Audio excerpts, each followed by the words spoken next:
গেল 18 ডিসেম্বর ওসমান হাদির মৃত্যুর খবরে প্রতিবাদ মুখর ঢাকার রাজপথ। প্রতিবাদে রাস্তায় নামে বিক্ষুব্ধ জনতা। সেই রাতেই কিছু দুষ্কৃতিকারী আগুন জ্বালিয়ে দেয় প্রথম আলো ও ডেইলি স্টার কার্যালয়ে। প্রশ্ন ওঠে, ফেসবুকে উস্কানিমূলক পোস্ট থেকেই এমন ঘটনা? সেই হামলায় জড়িতদের মধ্যে এখন পর্যন্ত ৩১ জনকে শনাক্ত করেছে পুলিশ, যার মধ্যে ১৭ অভিযুক্তকে গ্রেপ্তার করেছে আইনশৃঙ্খলা বাহিনী।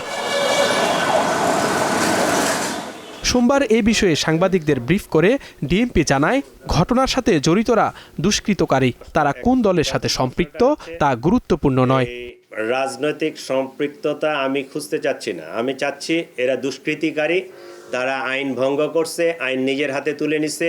বাংলাদেশের প্রচলিত যে আইন, যে বিচার ব্যবস্থা, সেই বিচার ব্যবস্থায় তাদের বিচার নিশ্চিত করা হবে, সে যে দলেরই হোক, যে মতেরই হোক। এ সময় এক প্রশ্নের জবাবে অতিরিক্ত পুলিশ কমিশনার জানান, রাষ্ট্রের নিরাপত্তায় আইনশৃঙ্খলা বাহিনীর সক্ষমতা রয়েছে। তবে সেদিন পুলিশ ও জনগণ মুখোমুখি হলে প্রাণহানির শঙ্কা থাকায় তা করা হয়নি বলেও জানান তিনি। আমরা যদি ওখানে অ্যাকশনে যেতাম তাহলে গুলি হইতো, ২-৪ জন মারা যেত।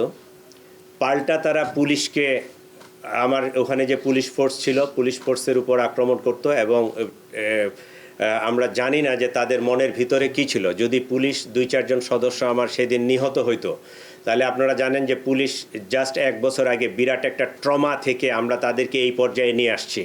সামনে ইলেকশন, এই পুলিশের যদি আবার নতুন করে ক্যাজুয়ালিটি হয়, এই পুলিশটাকে দিয়ে আমি সামনে আগাইতে পারবো না।